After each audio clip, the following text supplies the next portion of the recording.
Support for this podcast comes from the patrons at patreon.com/FMLFPL.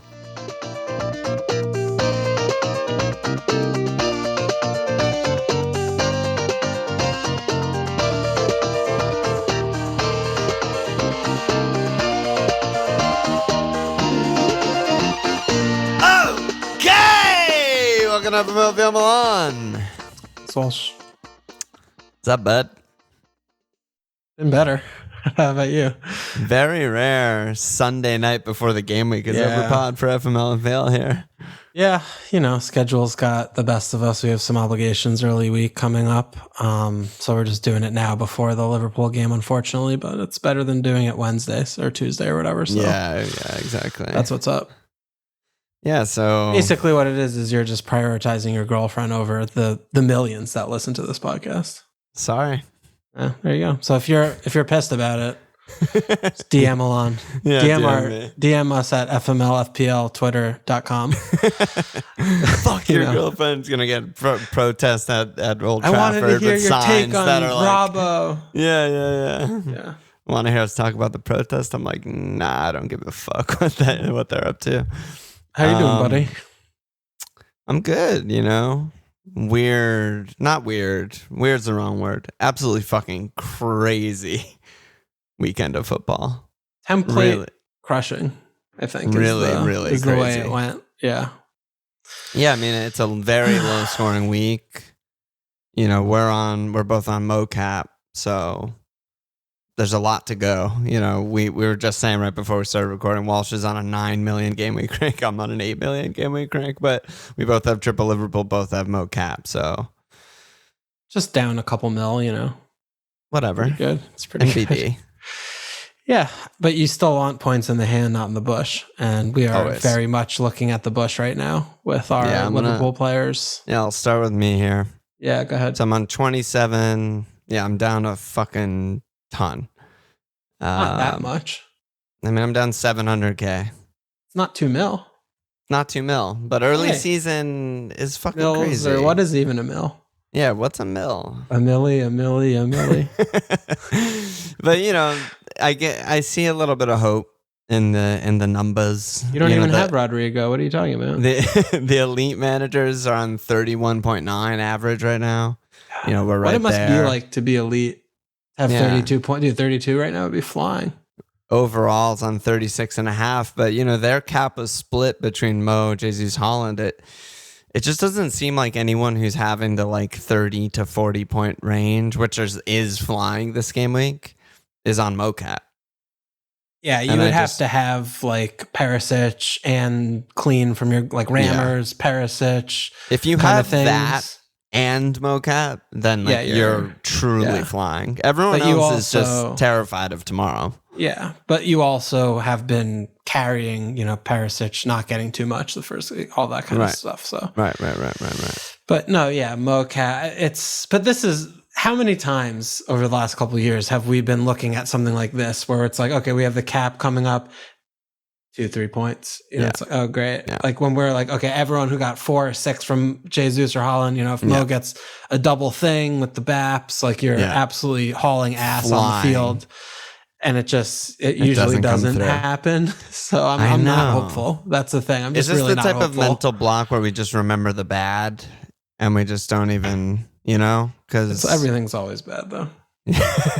Come on. That's another time where we only remember the bad. Everything's always bad. That's just how it is, baby. But I don't know. My back line my back 5 are on a combined 3 points. Still Trent to go. Pereira, fucking holy shit, Pereira. What a god. 8-pointer. Everything else pretty normal. Yeah, I mean Pereira, home good. Right? The role and the way they play at home compared to Wolves, we have one game from each side. So far. On each side of the coin. But he was definitely, creating chances, and they had more corner kicks and shit like that, obviously, because they were playing at home against a mid-table side. So, that was a good job by you to go through with that. Yeah, I was close to not. And then, I would have gotten rid of Trips or something like that if I didn't keep him. So I'm very happy I didn't hit Trips out. I have Trips now next week against Wolves.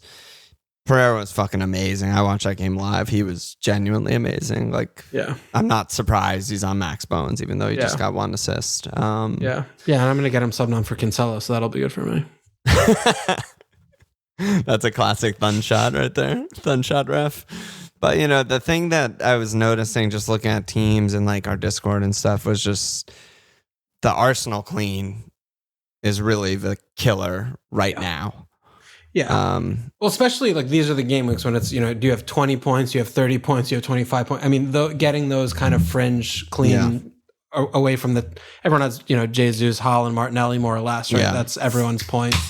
If you have that fringe clean from Rammers or Zinchenko, you know, versus us who has like, you know, Cucurella or Reese or, you know, all these 0 to 1 pointers, those are the little differences that make you, you know. I didn't even mention the transfers. Like I brought in Cucurella for Dean, you brought in Cucurella for Tripp. So like just getting, like you said, just the double 1-pointer. I mean, we had on the Patreon episode, a long Cucurella versus Zinchenko chat.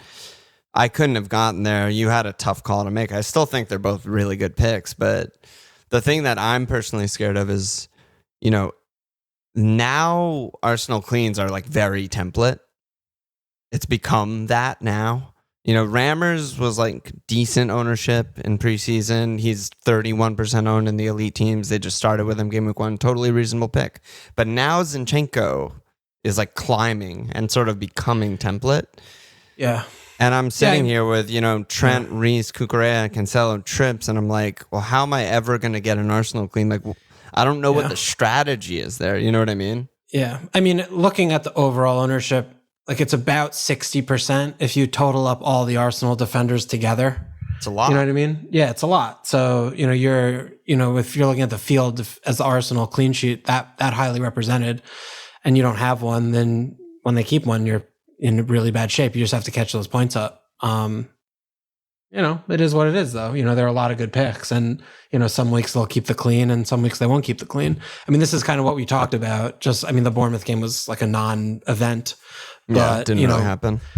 Home Fulham, home Villa, at Man United, home Everton, at Brentham. You know, that's a good run, right? So, you know, we have to get a little bit lucky, you know, hoping that they concede, you know, the offhand, you know, goal here or there so that if they keep, you know, 1 or 2 in those 5, like I'll be like, okay. Because we're both pretty locked into not having any of them. That's the thing. Like from a just strategic standpoint, I'm like, should I be locked in? Or is this like enough of a thing where I'm like, I should just get Saliba or just get Zinchenko or something just to cover my ass because, it just feels I feel just so exposed to that right now with those fixtures coming up. Yeah, I mean, I think it's just still back to, you know, your specific team and, you know, what is your biggest problem. Like it still seems to me like one of the things that you would need have 2 frees, like nothing else going on and like, you know, calling a mistake. But, you know, I still like, you know, Cucurella to get points, you know, in the near term and probably like a better long-term pick with his attacking intent, you know, at wing back. You know, like you have Trips, like that's a good pick, but right. I mean, doing Trips to, you know, Saliba or something could be an upgrade after the Wolves game, something like that. Yeah. Maybe that's something I will look at. Yeah. But it's also tough because the timing is tricky with them because, you know, after game week 8 at Brentham, which is not a good clean sheet fixture, like they're good at home. Then they have Spurs, Liverpool, Leeds, City. So it's like 4 really bad clean sheet fixtures in a row.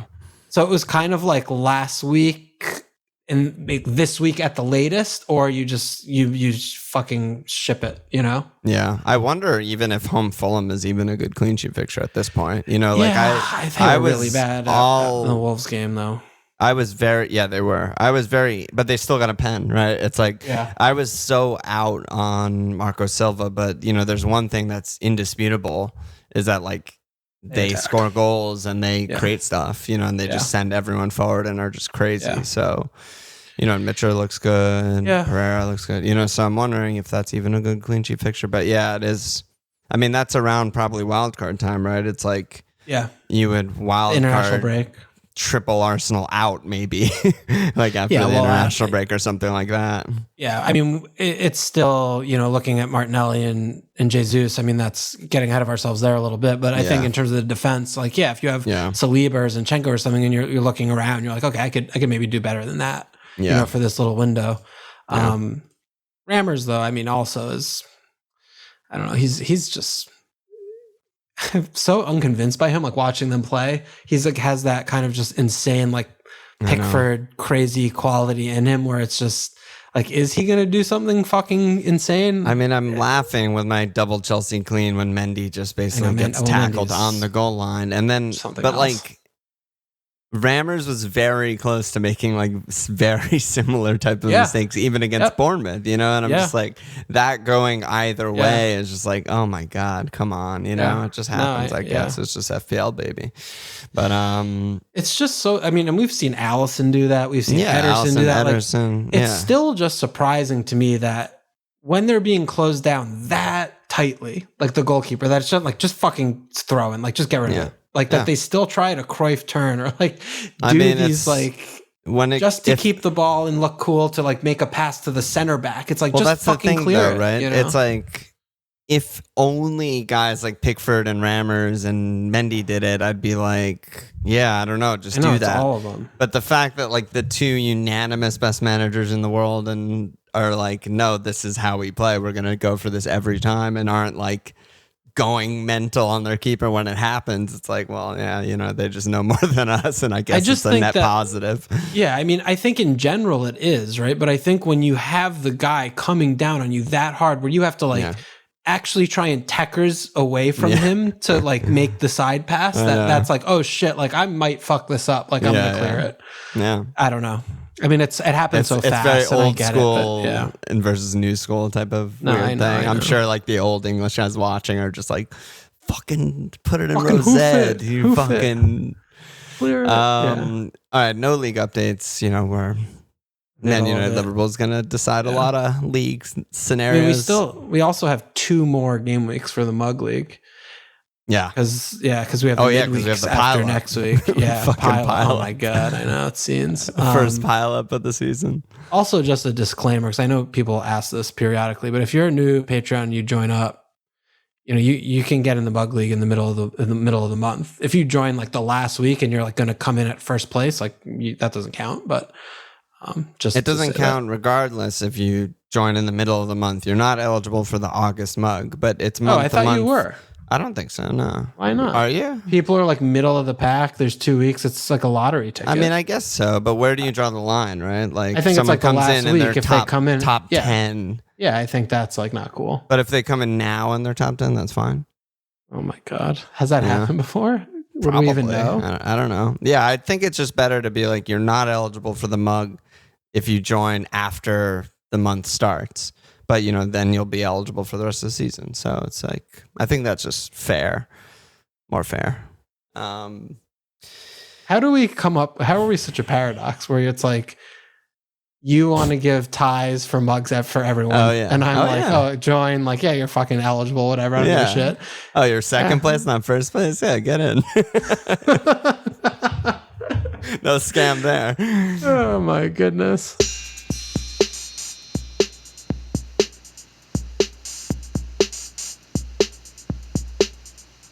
Where should we start here? There's just too much. It's too much right now. I feel very overwhelmed today.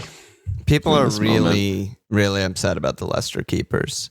Aaron Dad Bolter. I mean, what's there to be upset about? Who would be so fucking stupid to own the Leicester keepers?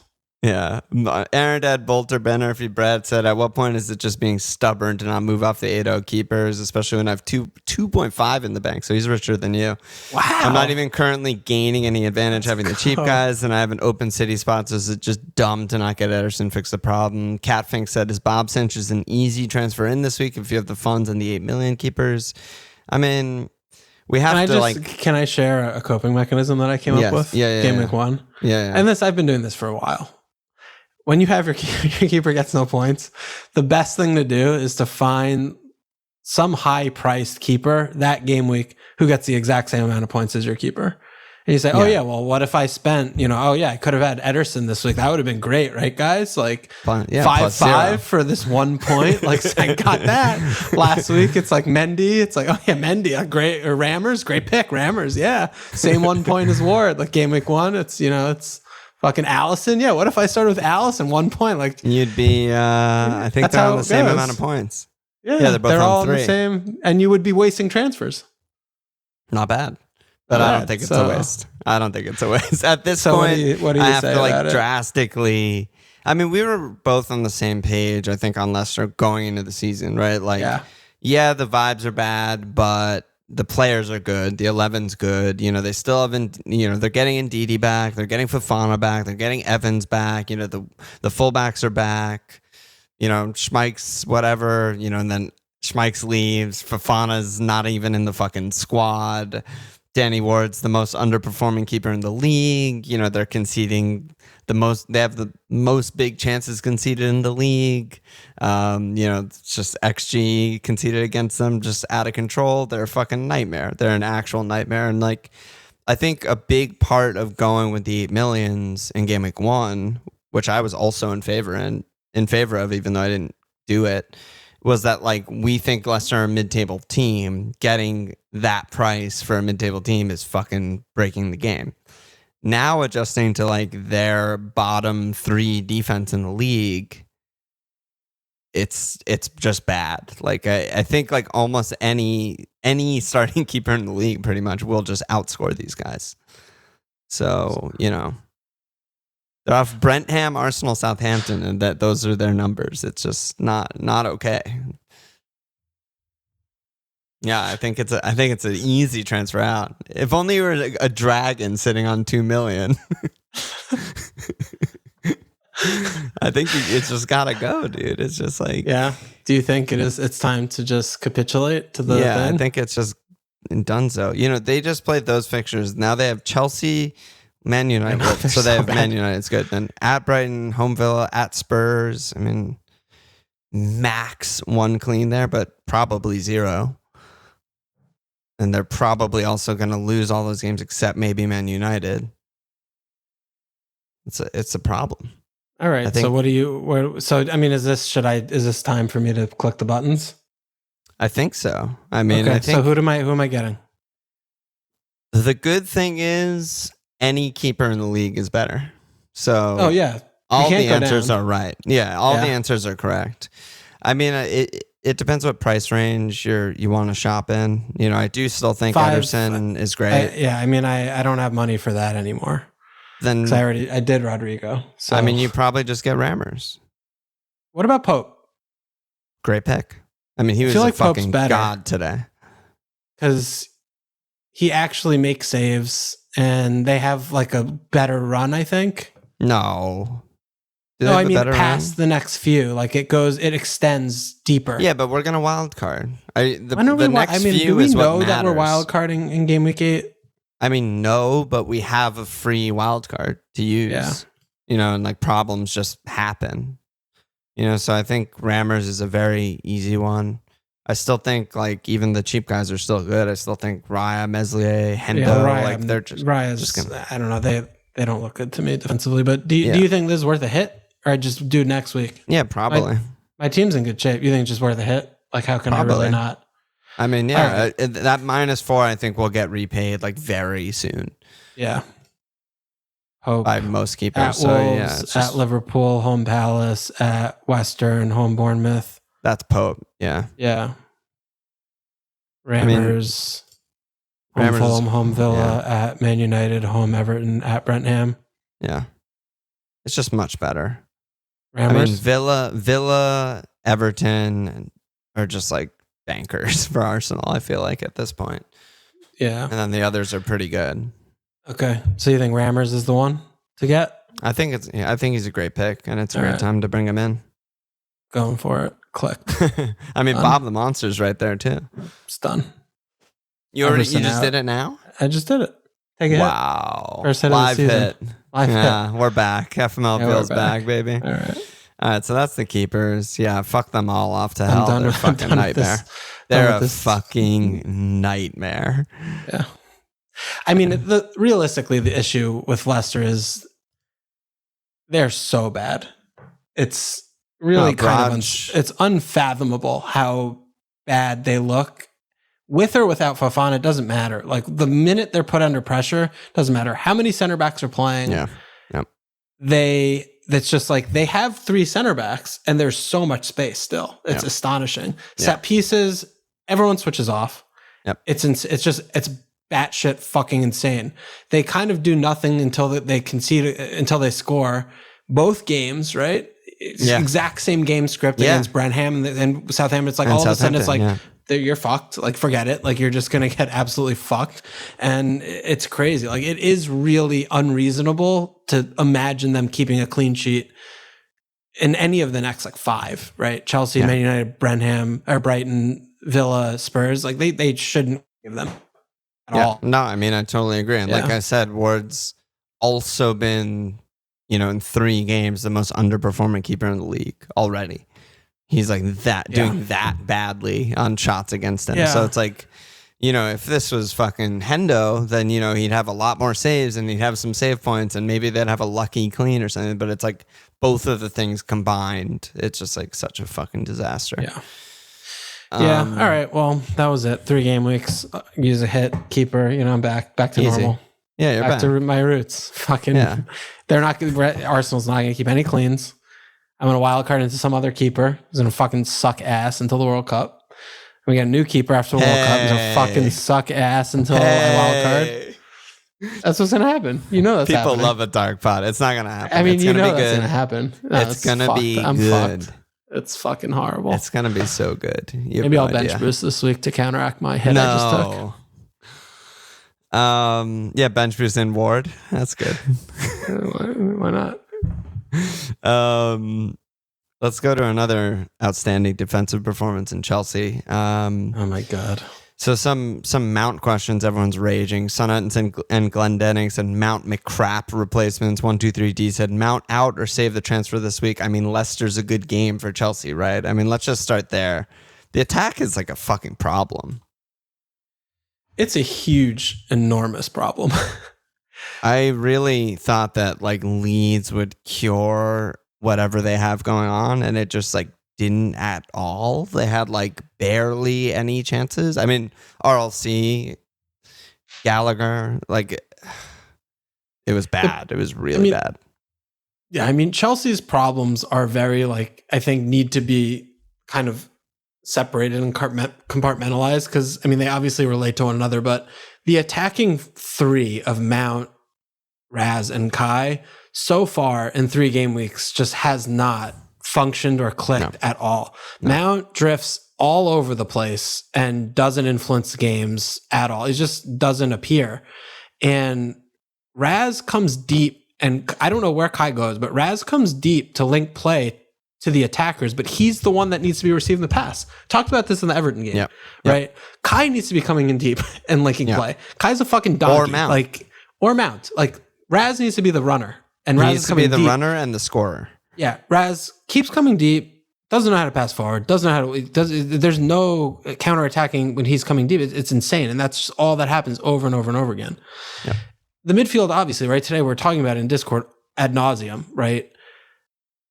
Gallagher is a mess in this kind of a state with fucking slow ass fuck, Italian next to him, and. Like he's losing the ball. I feel bad for Gallagher. I feel bad for him. He's put in a position to fail. Like his qualities do not like he needs someone to shield. They're pressing him too high. He's 2 men on him every time. He can't pass.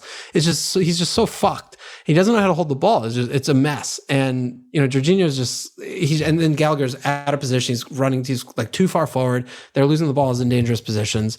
And then Reece is just sitting in center back when there's no outlet to the right. Like Loftus-Cheek, he can't fucking run. It's insane. Like there's no outlet over there, and they just keep getting pinned back, and then they go to Mendy, and he can't pass either. And I feel like in what did RLC start 2 out of their 3 games? I think at wing back. Yeah. Same. He started last game against the Spurs. Yeah. Spurs. Yeah. And these amazing chances, they don't count as good chances because he never gets a shot off, so they don't get XG for them. But he keeps getting these like open, free touches, free runs into the box. And then he tries to like beat two guys off the dribble instead of shooting or passing. And he never gets a shot off. He never completes the dribble. And it's like, oh my God, if that was Reece, he'd have like multiple goals. Yeah. And Reece did have that one pretty good chance towards the end of the game when he was playing wing back or whatever. But I mean, Loftus-Cheek is, and it's still, right, this is, we've said, like, I want to see 4 minutes, spend 4 minutes to explain to us why he plays this player at right wing back, because we watch the games and it's so obvious. Like we're all watching, we're like, this doesn't work. Like he's bad. He's not good enough. He's just not good enough. And he does it, like he just keeps persisting with this player and he's just it's not. It's really crazy. It's crazy. Like he's just not good enough. Cho is sitting there like, I mean, fucking any Pulisic's not playing. Like, sitting there. Aspill's sitting there. Just do any of these things. He can play a better wing back or play center back and let Reece play wing back. I mean, Chilwell's there. One of Cucurella or Chilwell can be fine, serviceable on the wrong foot, you would think, right? Like just complete passes and make runs, like anything. It's fucking insane. I mean, it's really insane. He's like trying to sabotage them from within or something. I don't know. Yeah. But it's, we see these couple personnel decisions that, we're looking at, like, play Aspill, put Reece back in his normal position, like whatever, fine. Individual play, Koulibaly, 0 out of 10. Oh. Absolutely insane. I mean, they had even before the red card. I mean, the amount of times he was just getting dragged. He was just getting dragged out of position and getting turned on like over and over there. Aronson was just running circles around him. I mean, I don't know.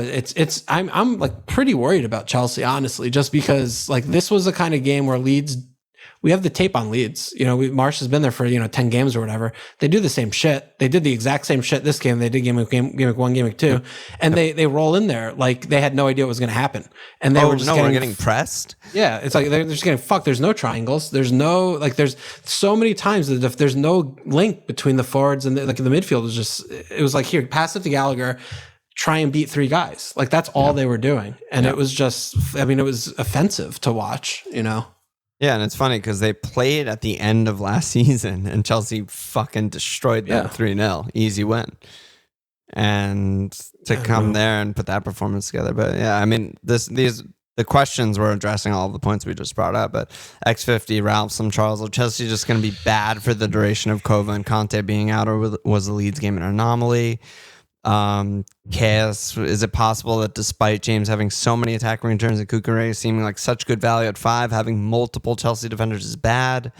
And obviously Koulibaly's out for next game. Tio, have your thoughts on Cuckoo change post thrashing?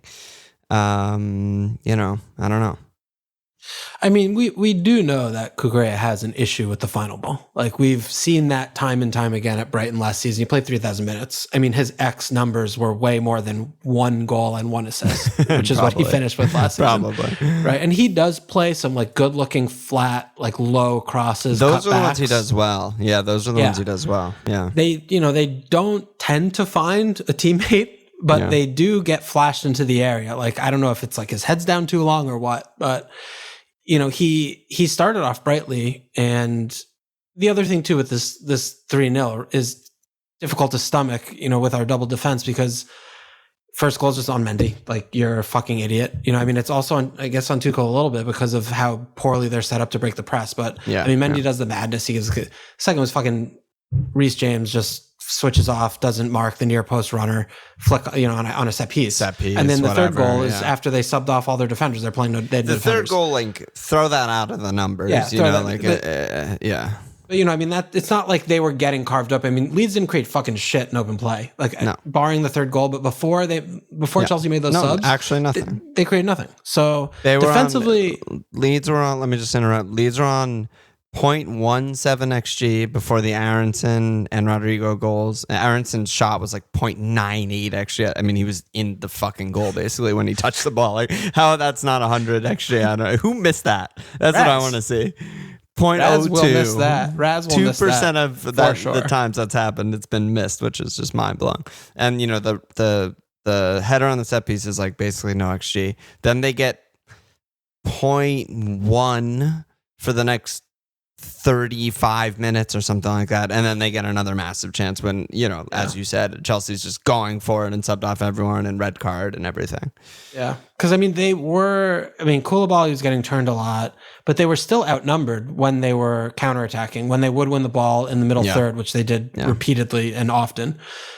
They were still, Chelsea still has 3 center backs, five defenders. So it's still, it's like 2-on-4 or 3-on-5, whatever. So they just weren't doing anything. So from that standpoint, right? I mean, I'm still not looking at Chelsea's defense as like, oh my God, they're going to be a big problem, because they weren't giving up chances. They still play with all the defenders, he's not changing the system. So I still feel like they're both fine, but he needs to just, I get it, right? Son, okay, there's a one-off. Like, this is a world-class player. Son, incredible. When you're playing fucking James Harrison, Dan Dongyal, James, like Rodrigo, put your fucking wing, put him over there. It's not as good. Put him in his best position. Just fucking put him over there. If they started Aspil and James wing back, Ruben Loftus-Cheek didn't get dressed, stayed in London, they probably win. They win the game, probably. Yeah, so I just wanted to share like just the understat, because it has like that nice little like timing chart of the XG. Yeah. Like you said, I'm also not that concerned about the defense, right? Like, these are 3 weird moments. The concern is Chelsea's fucking attack. I know, because they're chasing the game the entire time against a wide open Leeds team who can't really defend. With like 7 attackers towards the end of the game. Yeah, they sub off Jorginho and Gallagher for Ziyech and Pulisic. And they did more attacking subs after that. Scroll down. And then Chilwell. Yeah, they take their worst player off with Mount, and then they get a red card. Yeah. And this is what they get. That's the bigger concern to me. That is a fucking nightmare. So I mean, Mount coming back to. I mean, we're obviously I am very fired up by this, because getting Cucurella in and seeing this disaster when I could have just done nothing, saved a transfer and gotten more points, doesn't feel good. So I feel worse about this. But I mean, Mount is just. You're an actual fucking sadist masochist if you're holding Mount. I don't give a shit who they play. I don't give a fuck that they play Leicester. You have to get rid of Mount for any player. There's also there's really good options too. There's a lot of really good options, right? Yeah. It's like the reason we made our game week 1 or game week 2 transfers on Sunday or Monday, whenever we made them, was because Martinelli was just such a good pick staring us in the face. Right. There are other good picks, or some people still don't have Martinelli. Just like make that move, because they're great picks. But yeah. What were you saying about Raz? I think he's tougher because he still is very much the focal point of any single good action that the team has. And he's obviously a really good player, and he has such a pedigree and history of being a donger. I feel like if you do have him with like Leicester and some of the good fixtures, you could give him another game or two to see if they sort it out. Yeah, I mean the only people that have him wild carded him in, right? Yeah. And the only reason you wild carded him in is because in any one of these 3 games, the next 2 being Leicester and Southampton, he could hat trick. You didn't get him for 1 game. You never get any player for 1 game. Yeah. And I think, you want to at least give him those 2 and hope that just like by accident, they figure it out, and then maybe scored the worldie offsides goal. And it's also like when you're putting 10 there, there isn't as obvious as a switch, right? As you could obviously you downgrade, you free up a lot of funds, whatever. But I think, for the next 2, I would probably rather hold Raz, but Mount's absolutely insane hold. Do you think he's going to drop Kai? I mean, they don't really have any other players available, but. Well, I don't know, like, shape-wise how it would work, but I was thinking, like, Mount should be where Gallagher is, and Gallagher should be where Mount is that whole game. Like, Gallagher's way more of a front 3 player in terms of, like, getting into the box and getting shots, and Mount is a really good passer and a really decent midfielder. He's really good at keeping the ball. Yeah. And so when Mount loses the ball, he gets fouled, basically. Yeah. So, I don't know. He's never done that. He's never played. He never plays Mount in midfield. I know. So, there's things that I don't know. Tuchel's still a good manager, but like, I don't know what they're going to do. Who are they going to drop Kai for? Put Barkley back in. Where's Gloss? Yeah. I mean, they have Lukaku. They have Timo. They're a fucking mess, dude. I'm like, not even joking. Pulisic should be starting. Yeah. I agree. Absolutely should be starting. Like, he's never been bad when he's fit. He's just like a good winger who scores goals. But whatever. Fucking Chelsea. Fucking fuck. I mean, Tuchel has like the potential to like blow up emotionally and just run himself into the ground. And like Boley, big dick swinging Boley over there, like he could get sacked. Like Tuch could absolutely get sacked in a month from now or something. I agree. He could go like, I mean, he's like kind of like a Succession character to me. Like he'll run, he'll run into the boardroom like half naked with shit in his hands. My like, God, throwing he's it such like with a fucking Succession Coke all over his lip and shit. Like just like he's like Kendall Roy. Just like he'll run in. He doesn't give a fuck. He's like, you won't buy me fucking, you know, this. You won't buy me odds. RLC is a wingback, okay, dude. I mean, I talked to my dad and it was fucking cool, man. Bully's like, get the fuck out of my face. Oh my God. Man.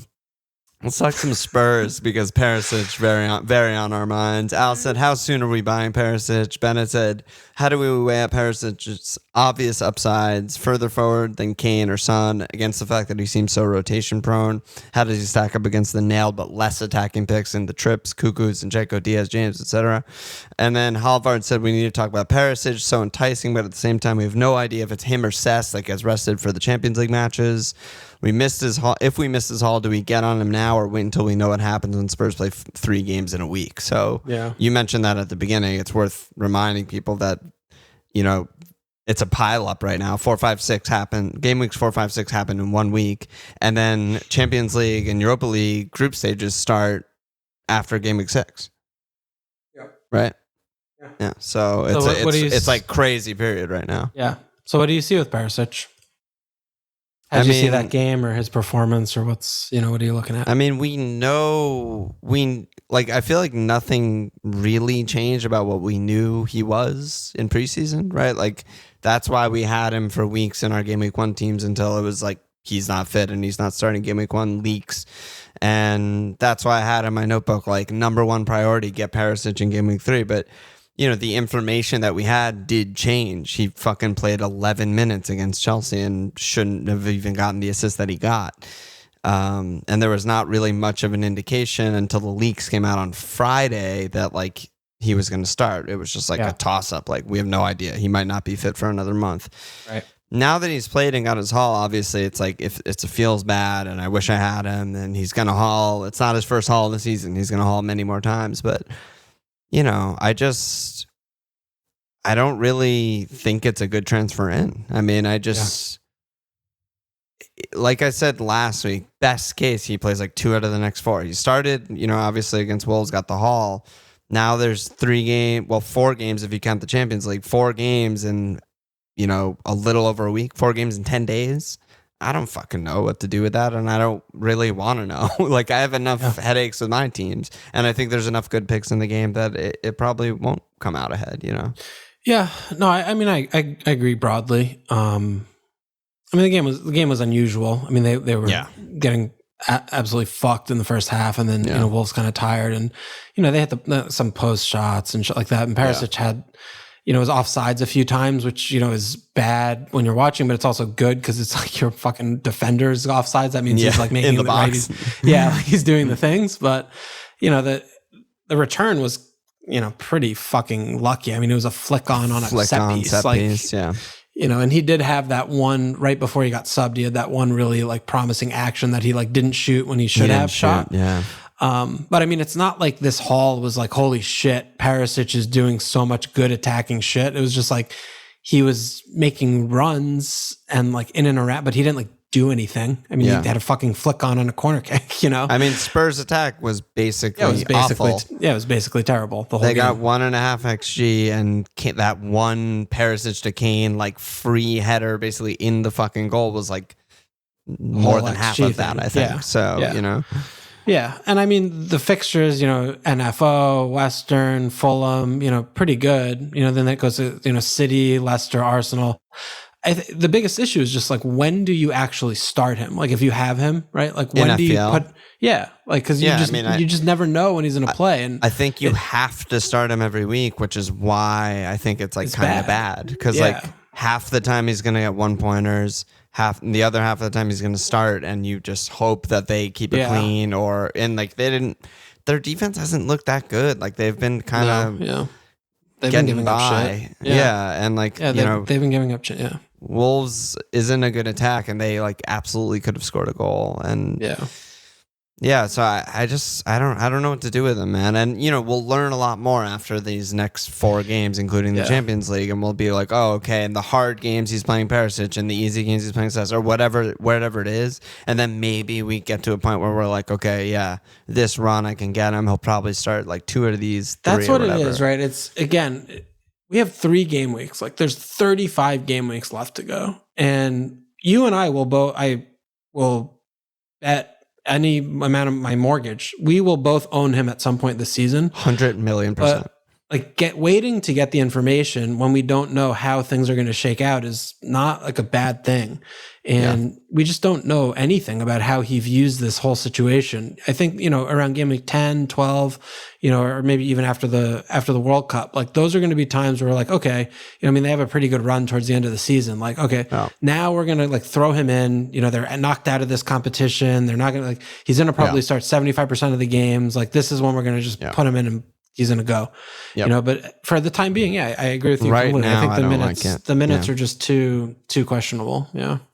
And then Brad said, why do I still have Doc, and what should I do with him? Obviously, I have Cancelo, James, and Trent. Also, Trips, 0.3 in the bank. I mean, you need to run for the hills. Why do you still have Doc? That's a good question. What happened to you? That's a great question by Brad. He's played 3 minutes this year. He's just a not very active manager, Brad. Oh, my goodness. Yeah, no, you just obviously have to get rid of him immediately. You just have to get rid yesterday. Old Bailey, get rid of him. Bailey, great pick. Yeah, right. Always said Bailey's a great pick. Those are the only Spurs questions we got. Anything else on Spurs? I mean, I think there was some chatter. I mean, it's tough because we're doing it on Sunday night, and like today is so much, I think, in front of our memory. But and they were the early game on Saturday. But I mean, Kane is just like looks terrible to me. And anyone that has Kane, Son looks worse.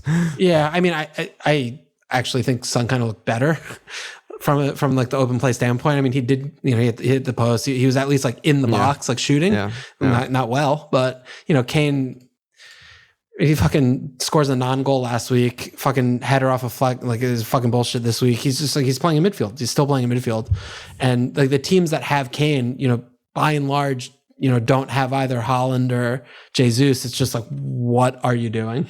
And I get like, they have, and you get away with it with Jesus this week. If you have that instead of that, like, okay, you got a couple points on the bank. Jesus obviously should have got more than 4 points. So you put that to the side. I know they have, NFL next week, which is a nice fixture, but Kane just looks like a fucking horrendous pick to me. Yeah. One of the things I was also passively thinking about with this team is like, they've mostly, like, except for Prime Poch, they've just had like bad managers until Conte. Yeah. And they were kind of they weren't a bad team, but they were never like this good. No one ever felt this good about Spurs ever since like maybe the Leicester year or something like that, like fucking 7 years ago. The thing that happens when you become a better team with a better manager is that Kane and Son aren't going to score every goal.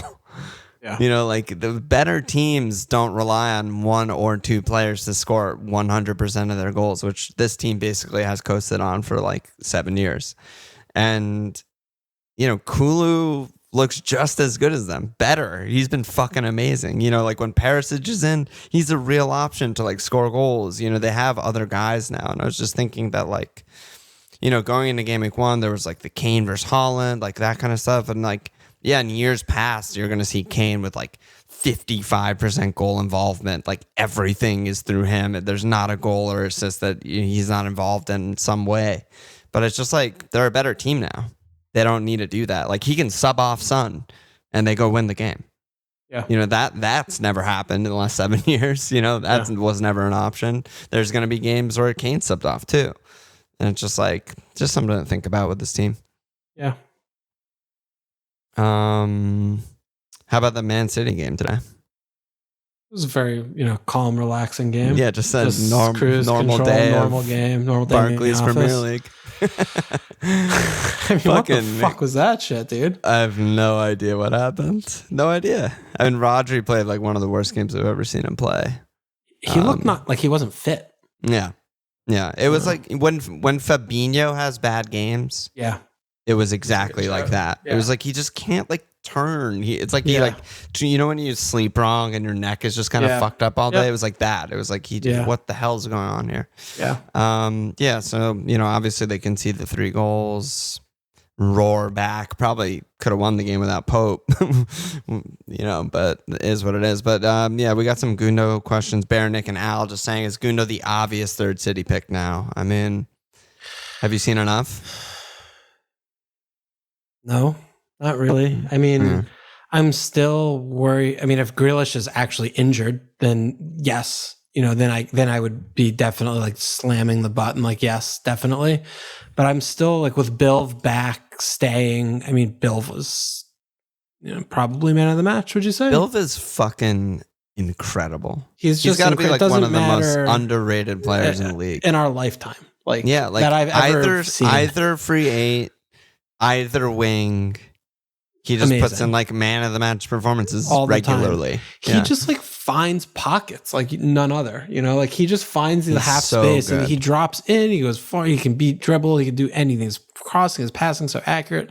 I mean, it's just, I still am concerned. I mean, it's very nice that he's got the club captain around his armband. I would have thought that would be for Kevin, but you know, the redhead, so he probably doesn't get as much respect as you know, the Turkish Gundonger. Voldy just flipped off the pod. He's raging. But I mean, you know, they're about to start playing games every day, you know, and you know, Phillips is still there. I think he's going to be playing, and I mean, I think Palmer's going to play. I mean, they still have like players around, and I don't think he's going to start every game. And you know, when he does start, his minutes are getting managed. Right, he's getting subbed at 60. He's definitely like, oh, we're up 2-0. Like he's a halftime sub shout, like he did with Foden the other day, right? So you know, he really needs to fill his boots in the few chances that he does have. And I mean, I think today was a very unusual game. This is not a typical City game. Like it was very chaotic. Wild they were chasing the game, like the Bournemouth game, right? They go up early and they just like don't do anything. They just like, they fall into some more goals, but it's not like they're creating chance after chance after chance like they were today. So, you know, Gundogan could have had fucking 5 returns today if the ball's bouncing better and the game state kept persisting in the way it did.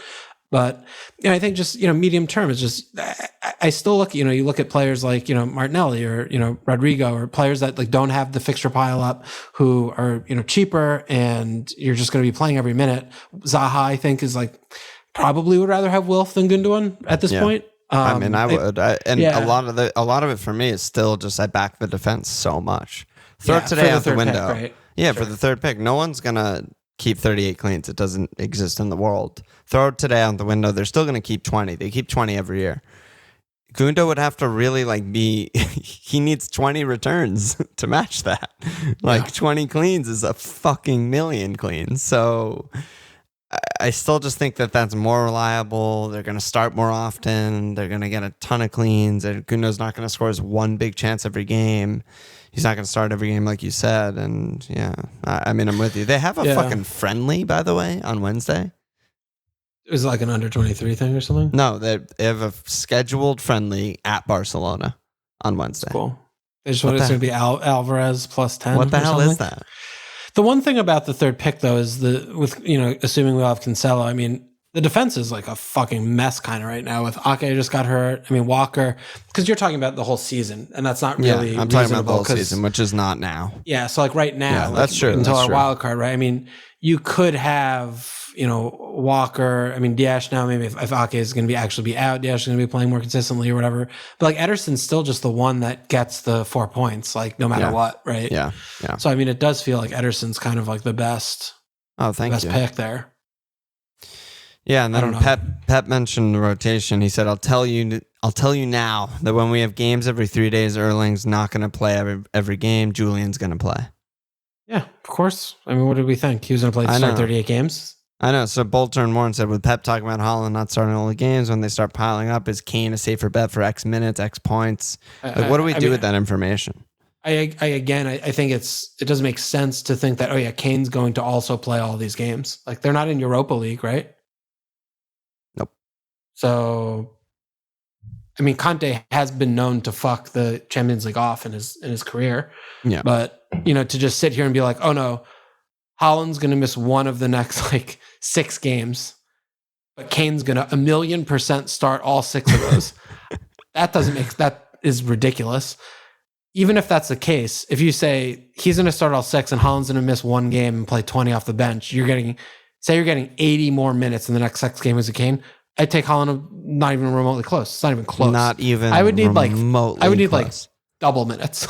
I would need literally double the Kane minutes. has 3 Kane double game weeks in a row. Midfield. He's playing reverse out of position on hands. It's like, I mean, I'm with you. I just wanted to hear you say it. I mean, it's a Kuhn situation. It is a Kuhn's exactly. This is what Pep How many does goals with could attackers. he have scored today? He had 1.5 xG by himself. And some of the passes didn't even come off.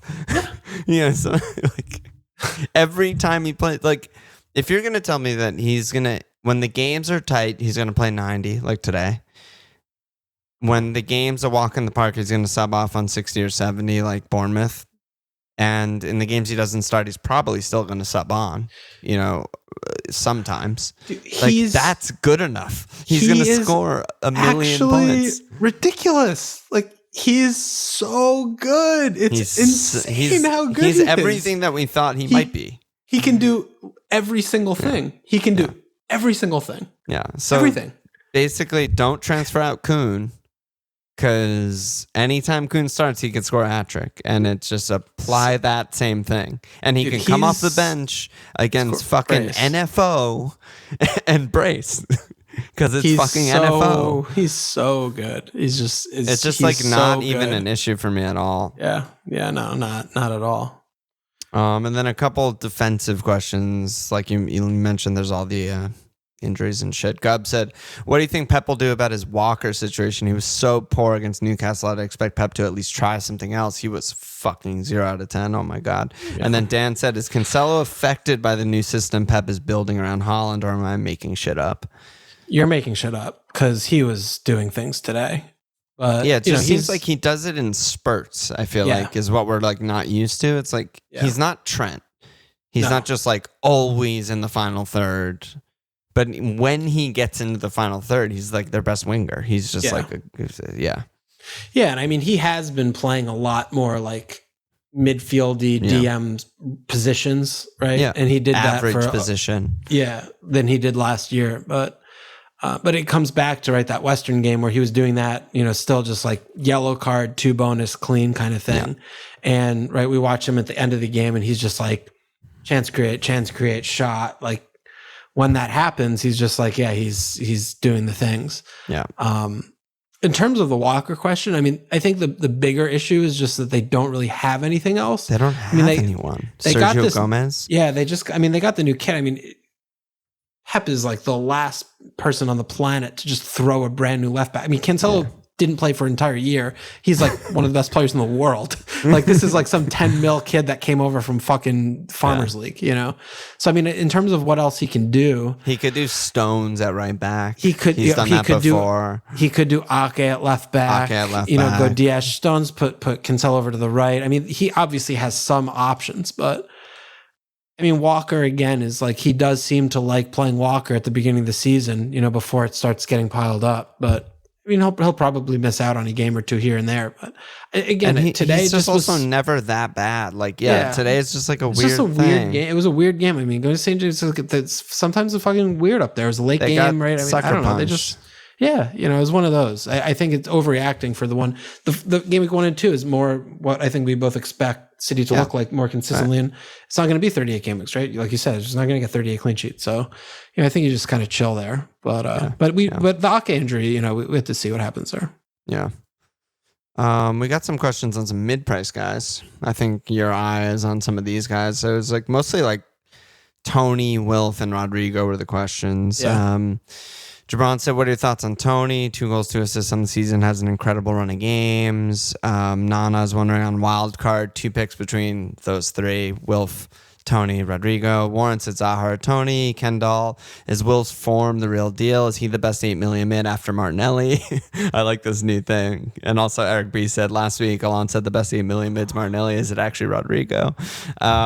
Chester said, is Rodrigo at Martinelli status? You just get him, don't ask questions. And then Rhodey said, for Walsh, for those of us teetering on the edge, can you provide us with a detailed analysis as to why we should bring in I don't know why it's for you, but I don't know. Well, I mean, I bought him this afternoon. So I didn't know that. Yeah, I did it. You did Neto to Rodrigo? I did Neto to Rodrigo. And then on the pod, I did a hit for Ramsdale and for Ward. Oh my God, your team just got so much better. Yeah, I mean, I'm still very unconvinced by Rodrigo as like a good pick, despite what the ICT rank will tell you. You know, I mean, I still just see like fluky goals that he's been doing, and I see him still like kind of peripheral. You know, we know Marsh like absolutely loves him so much, loves him more than his own children. It's really important. Yeah, no, it is important. You know, I mean, he's not gonna not start every game while he's fit. I mean, looking at the squad, regardless if Bamford is playing or not. You know, the Pens is nice if Bamford's out. I don't also buy that like he's better without Bamford. Like I just feel like the Leeds attack in general is better with Bamford, and that means that they're just more assist or goal like chance actions when Bamford's playing. So I kind of I disagree with you on that. Yeah, that's fine because I know Rodrigo's going to be tip of the spear when Bamford's out, but I still feel like just with Bamford, because I mean Bamford fucking passes all the time. He creates so many chances. So I mean, even just like, and whether I don't think that the two of them really like have figured out how to play together very well yet, but I mean that could come. But I just, you know, the attack is just doing so many attacking things. They press all the time.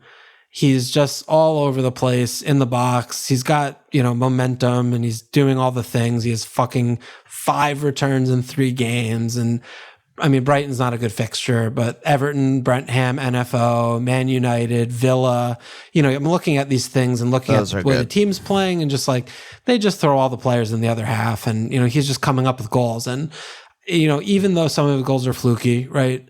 They press so intensely. The games are so nutty that they do like induce more mistakes from the enemy than, you know, teams that just kind of play a more typical, in air quotes, like game, right? So, you know, at this point, it just seems like I don't want to keep betting against Rodrigo to try and cover his points with some like kind of bad flawed pick, right?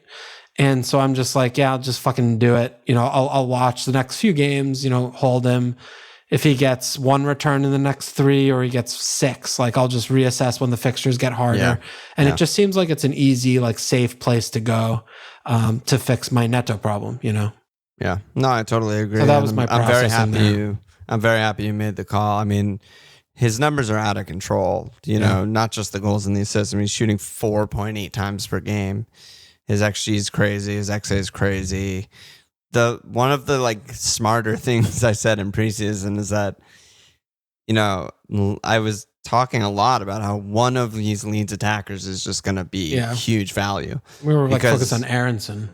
Yeah, we were like Aronson, maybe Sinistera. I even threw Harrison out there, but you know, it ended up being Rodrigo. But the main thing I said is they're priced like they're a relegation contender, but their attack is top 10.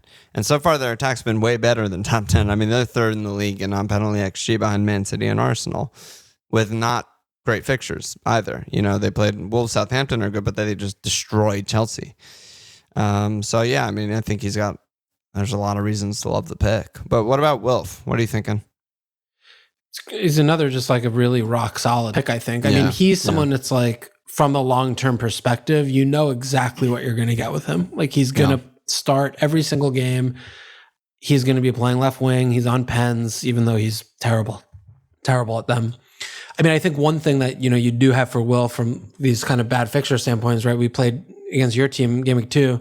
You know, we played 3 at the back, so he's playing striker. He plays striker. You know, so that's a lot better. I mean, we're going to get obviously a lot less chances volume-wise in those games, but in the big games against good teams, you know, I think it's not just like, oh, you're throwing away a blank here because he's on Palace against a big team, right? Which is something when you have someone like Martinelli or you have your other players on good teams playing good teams, you're like, oh yeah, they might be able to do something. You know, we don't really see that or think the same, right? You get that.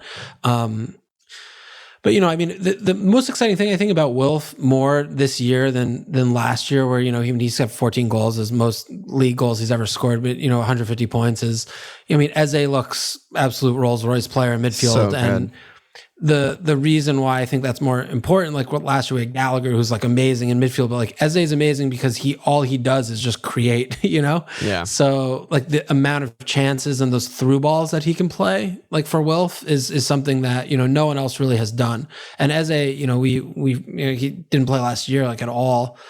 I mean, and 2 years ago, he was just a fucking first year playing, and he was playing on the wing. So he wasn't playing in midfield where he was able to like make incisive balls forward. Yeah. He was playing on the other wing. And just have more of the pitch, you know? More of the pitch to look at. That's so important for someone like him to, exactly. Because he can beat a man left or beat a man right. He can pass left, right, center. Yeah. So he needs that. And he's playing over on Wilf's side, So I mean, like he looks like that connection is going to just continue to flourish over the course of the season. So, Wilf just is going to be getting points. I mean, he's still, the main issues still remain where his goals are strictly 5 points. He gets yellow cards, for complaining to the refs for literal fun. But, he needs 2 returns to get bonus points. He just gets dispossessed so much. He just fucks up chances so much. So, I mean, that's just a big deal. Like we talked about last season, right? I mean, last season he had 16 returns and he had 11 bonus points. He had, and 14 goals, 2 assists, 11 bonus points. He had less bonus points than goals scored. I mean, that just gives you the picture of what it looks like. So, that does... 2 pens missed, 4 yellows, 1 red last season. Yeah, I mean, he has those mad things in him. Awesome. I mean, the thing that, like, I think last season and still to this season to an extent, maybe it's a little bit different because a lot of us are a 5 at the back, but when you look at his return pitted against, like, one of the top 4 team defender clean sheet kind of rates, like, it's going to be pretty close. Yeah. So, like, if you're not 5 at the back and you have Wilf, then I'm like, that probably doesn't make sense. Like, you should probably go into a premium defender and, like, restructure. If that doesn't make sense. Right. Yeah. But I agree with everything you said. He looks great, and I think the as I think can't be understated. Like, we still like don't know that much about Gallagher because he played in the fucking worst thing ever at West Brom and he was a DM. Then he was amazing last season with Palace as basically like a fucking 9.5. He was like Rambo kind of. Yeah, like Rambo sort of, but he had no passing whatsoever. And then now he's in Chelsea when we have no idea what's happening. And Eze is just like the opposite. It's like all he does is pass. He'll never shoot. He'll never score. He's so good. Where do you think he's going to go next? Eze? Yeah. Like what team system? Like where? I have no idea. Yeah, it's a great question. I mean, he doesn't like press and stuff like that. So, like a City at Liverpool, I think those are just like ruled out. But yeah, I mean, I could see him at like any of the other top half teams in the league. Absolutely. Like I could see. Dude, imagine if he was playing an Arsenal's team instead of Xhaka. Yeah, I mean, I was kind of thinking that too. I mean, that would be amazing. Or like, I mean, I don't want to turn this into a Spurs pod, but like, Kane and Son are both like 30. They're going to like change over and restructure. Like I could see him being like, okay, we're going to build around our number 10 Eze and like, Richarlison and some other striker and something like that. And like, in 3 years or something like that. But yeah, I mean, he's fucking great. He looks so good. Yeah, well, so good. And then Toney, we didn't talk about Toney. What do you Toney, I mean, I feel like I should preface this by saying I think he's a great pick. I think he's going to tick. He's just going to get points. He's so involved. He's really good. But I like him least out of these 3, I think by a pretty considerable margin. He just like barely shoots still. And most of his like underlying good stuff is creating chances for like relatively not great players. And he just had probably the best 3 fixtures in the league. He just went from at Leicester to home Man United to at Fulham. Like there's no teams except maybe like home Southampton that are more open than those 3 teams. And you know what? He fucking hauled. So good job by you if you started with him. But I see home Everton, at Palace, home Leeds, at Southampton, home Arsenal. And like, yeah, they're green color on the FPL page, but like I still have no fucking idea what Brentford are going to do. You were totally flipped on Wilf and Toney last week because you were really down on Wilf last week. Yeah, I was. Yeah. So did the performance change your mind? Absolutely. Yeah. Because it was just such a dominant home performance that like that could be repeatable. And if it is repeatable, then he's going to be getting hauls. Absolutely. I mean, Toney, you just watch first 10, 15 minutes, it was like, Villa are fucking looking good. They're on top. And the last 80, 75 minutes were a fucking joke. I did my math wrong. 65 minutes. Yeah. Like Palace just looked so good, and Wilf was so good, and Mitchell was there, and Edward and Mateta looked good, and even Jayu looked good, and it was just let's not get too carried away. I thought so. But yeah, it was just like, home Palace.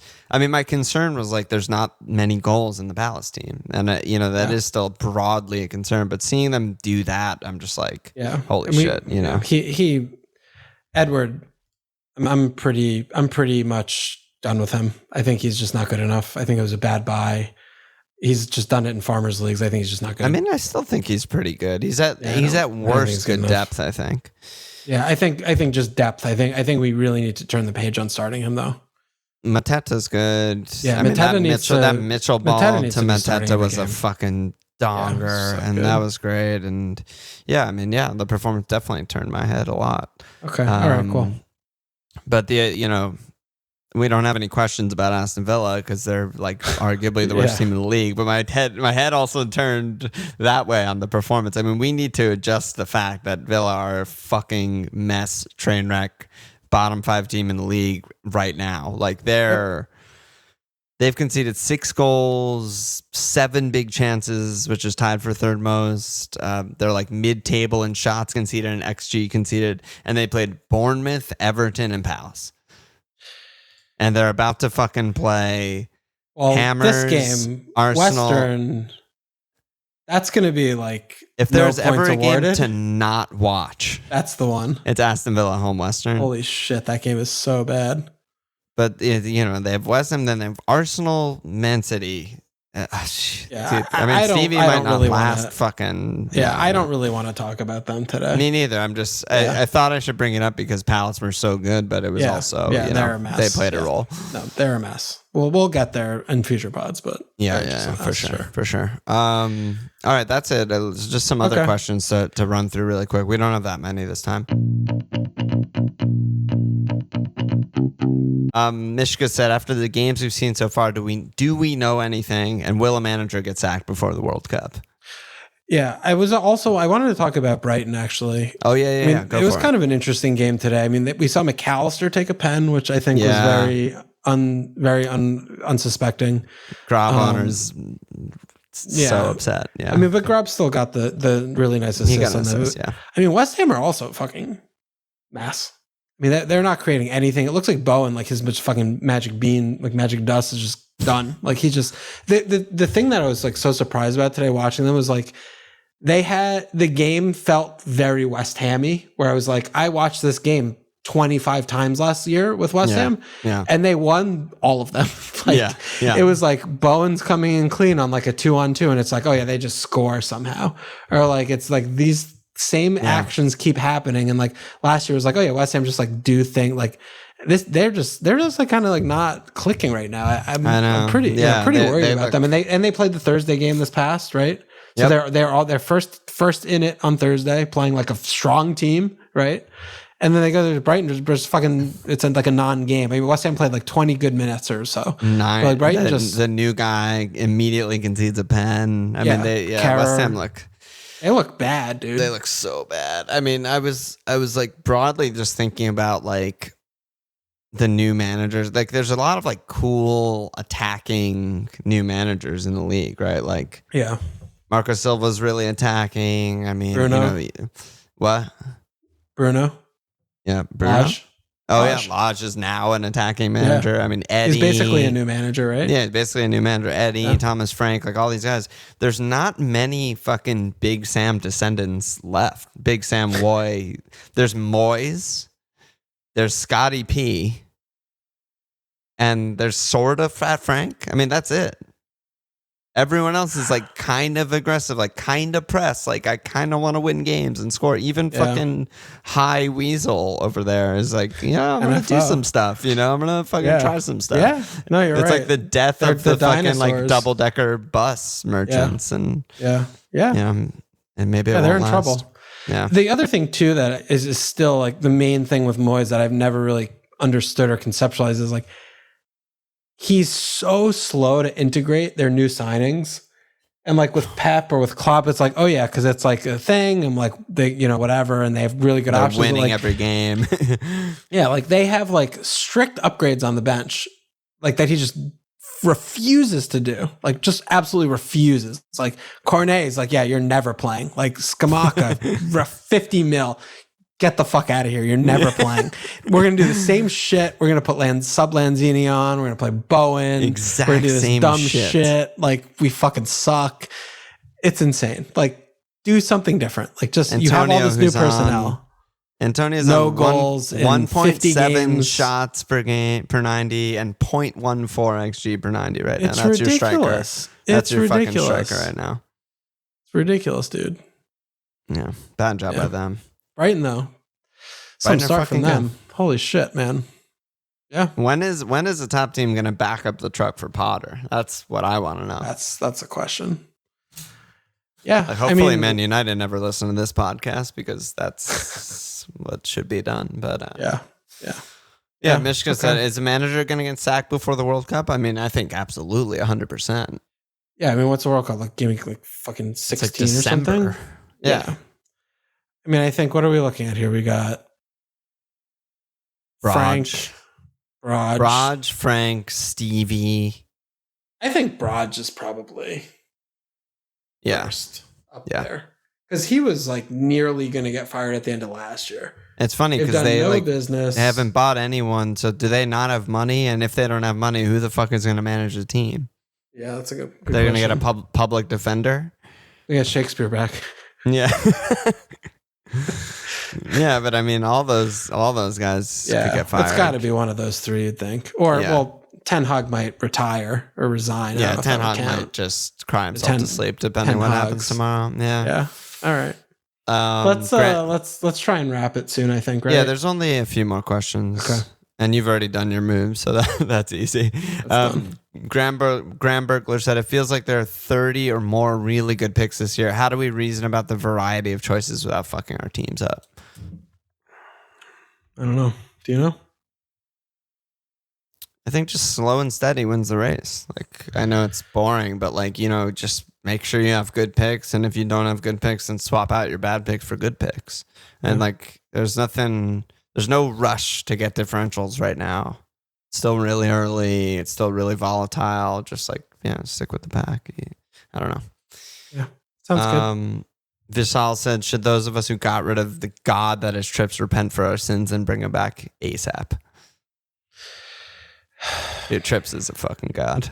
Yeah, I mean, obviously, the red rescinded. We would be having a different conversation about the red. But yeah, I mean, he's obviously like just a good, steady pick. It's still just difficult to me when you look at him on Newcastle compared to, Chelsea, Arsenal defenders who are like kind of similar attacking output, if not better. With Liverpool looming game week 5, I think, game week 6 is a good time to buy, maybe on the wild card, but you still like to see, Newcastle just like a good defensive, solid team. So yeah, he's still good. Still a good pick. Yeah. Good pick. Just good pick. Yeah. The thing that like Kukurea, Zinchenko, whatever doesn't have are just the set pieces. Just ridiculous. Oh yeah. Yeah. And then he scored 2 last year on them, right? I mean, like we talked about, the delivery is not, we took like low XG, like blah, blah, blah. Well, the XG is compared to like Kane takes set pieces, like Ronaldo takes set pieces. Like when Trippier takes set pieces, they fucking matter because he's fucking good at them. Yeah. Like it's not like Matto takes all the set pieces for all the other teams. Right. Exactly. So yeah, Trips, still a good pick. And then Fabrizio said, is there a system that you're thinking about that offers the most flexibility? What do you think of a 5-2-3 with Neto, Hugo, and Hogelbaum on the bench for Perisic when he rotates out? I don't know. It's kind of interesting to think about macro. Like, I don't think about my formation ever, really. Yeah, I mean, I did think a little bit about, like, should I do Neto or should I do Reed for Rodrigo earlier today? Yeah. Because we have the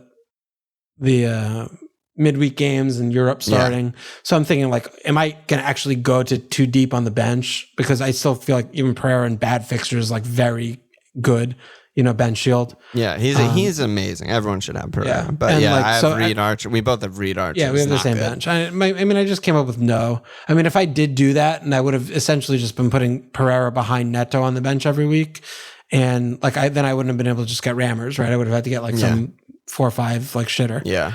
So, I think you're just like, you're fine to do that. Yeah. I think I agree. I mean, yeah, as long as you have Pereira, I mean, it's a little trickier for someone like me, right, where I'm rotating in Pereira for trips in Game Week 5, and then I'm like, oh, then my bench is all of a sudden really thin because I have trips at Liverpool, and then I have like Reed and Archer doesn't play, and he's probably getting loaned out. So it's like, that's a problem maybe, but like, I think it's okay. But that's broadly. the same thing as like, we perceive these problems as like, in the worst case, like, yeah, trips comes in or something. But like, it's fine. 2 point, like whatever. Yeah, it's like you got probably 1 or 2 pointer. points. Yeah. Like, okay, like versus like, you're going to fucking change your structure, put an extra mil on the bench to have this guy or make an extra transfer. Like none of those things are better. Like maybe he doesn't come on. Like maybe your guys just start that week and they don't start the game week 6 and then Pereira comes on when you have trips and you're fine. I mean, if you have Perisic, I get it. Like I feel like he's a special case where you're like, he's not going to start half the games. He still subs on every game. The 5 subs That's still what we thought about the 5 subs still seems to be the case. I really don't basically. like it from an FPL standpoint. Yeah, I don't it's like bad the for way. FPL. Yeah, it's bad for FPL because the bench just does not matter. Like I haven't even really seen anyone get an auto sub this season. I don't think Jack. Except for a surprise, they're out of the team. Yeah, they're not in the squad. Yeah, but Perisic is a perfect example. He plays 20 minutes and then 11 minutes. It's like, what do you fucking do with that? It's so annoying. I mean, it's just like if you have the 3 subs, any player who's really good is just might not get on. Like Perisic with 5, it's just every time they play. Yeah, the only case is like when it's, Bournemouth and it's 4-0 and they're just going to bring on like, backups or something, those kind of games. And they're just like, oh, we're going to run out our 19-year-old. But like, in most games, they just sub on the good players instead of the youth team. All right, so our team. So you made your moves already, so we don't need to really even go there. Yep. What are you looking at? I mean, I'm probably just gonna roll. My 11's really good. I mean, I just put Trips back in for Pereira, swap them. Trips is at Wolves. Everyone else in my team's really good. I mean, obviously, we'll see what happens. 5-3-2. Yeah, we'll see what happens tomorrow, But I don't really foresee me like getting rid of Diaz or something. Like I don't know what would have to happen tomorrow for me to do that. Yeah, aside from injury. Yeah. So as of now, I'm just rolling. My team's just good. I am still scared about the Arsenal cleans, like I said, but I just what am I going to do? My picks are really good too. Yeah, it's just 4 points. And then cap, I think it's really tough cap, especially Mo hasn't played yet. But I mean, are you heavily leaning one way or the other? Yeah, I mean, Mo seems pretty obvious to me. I'm Bournemouth on Mo. Yeah, I mean, Bournemouth just going to like fucking shithouse. Like at both these games, they just can't deal with good players. The issue with Bournemouth, regardless of how defensive or what system oriented Parker, their players are fucking awful. Like they're just awful players. They have really bad players. They really need Solanke. They need a lot. Trolling, I mean, they need a lot of things, and they don't have any of them right now. So, you see Jesus home Fulham and Holland home Palace. I just think that Bournemouth are so much worse, and we haven't seen what Mo's done yet. Playing tomorrow, but I think Mo's pretty obvious to me. Yeah, I think Jesus. I'm on him. Yeah, I think Jesus would I would probably go with him over Holland because I think the discrepancy is big enough. And Palace are actually good. Yeah, but I don't see Well, you were thinking it was closer because I don't see it as too close. Maybe I didn't think it was closer, but I definitely was just like, oh, Mo, Holland, Jesus, all home, all games are gonna win. Yeah. But I mean, unless we know for sure Holland's like starting, which we obviously won't. That's just like a huge risk already for cap. But anytime he does start, 2-3 goals, very very in the cards. So I don't know. Yeah. I think that's it. Let me slap asses here. New signups, new Patreon signups. We got Malte Larson, Bo Van Leeuwen, Alex Harrelson, David McCarrick, Jack Beard, Gabriel Von der Austin, Alvarito Murata, and Sounds Complex. Get in there, baby. Alvarito Murata. Yeah, God. Alvarito Murata and Sounds Complex. Oh, man, dude. All right, we banged out a Sunday nighter. Any last words? God, I hope Liverpool players, Robbo. I need Robbo to get me some You fucking need points Robbo tomorrow, badly? baby. I need Robbo to do something, please. Oh man, big FPL game tomorrow, Yeah, and oh my God. my mood game. Because the other thing too that's really difficult, I think, when we look at our ranks right now, right, is like there's like 10 million people or whatever playing. Is like so many people that are ahead of us, and we drop so much, have no Liverpool players, literally zero. Yeah, you know, so it's like if they do things and we get points, it's like we're gonna just go back to where we were yesterday, sort of. Yeah, I mean, or like last week or whatever. Yeah, they just like got rid of Trent after no cleans, got rid of Mo after a blank. Like that's who's beating us right now. So we just need a haul. Come on, you Reds. Check us out at FML Field. I'm gonna follow us on Twitter at FML Field. Support to be /FML Field. Subscribe, rate, review, do.